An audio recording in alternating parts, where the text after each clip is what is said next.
Environment নিয়ে concern থাকে সবারই উচিত।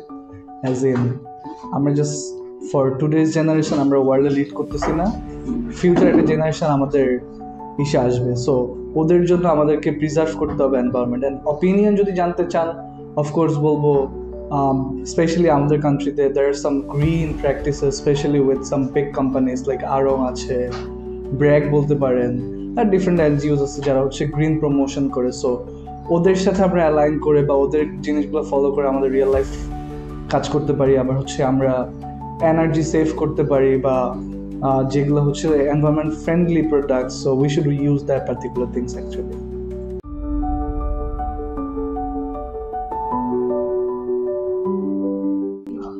অফকোর্স মানে দেখেন, আপনি যেখানে গ্রিন প্র্যাকটিস হয়, আপনি একটা রিয়েল লাইফ এক্সাম্পল চিন্তা করেন যে আপনি একটা রোদের মধ্যে দাঁড়ায় আছেন আর হচ্ছে গাছের ছায়ার নিচে দাঁড়ায় আছেন, টেম্পারেচারস আর ডিফারেন্ট। মানে আপনি রোদে গেলে টেম্পারেচার বেশি, আর আপনি যখন ছায়া আছেন টেম্পারেচার কম। সো অফকোর্স যে গ্রিন জিনিসপত্রগুলোর ইম্প্যাক্ট আছে সোসাইটিতে। অ্যান্ড দেখেন বিভিন্ন বড় বড় মাল্টিন্যাশনালগুলো এখন ইভেন বিকাশের মতো অ্যাপ, মানে যারা হচ্ছে একদম মানে মোবাইল ফাইন্যান্সিং বিজনেস করে, ওরাও হচ্ছে গ্রিন প্রমোশন করতেছে।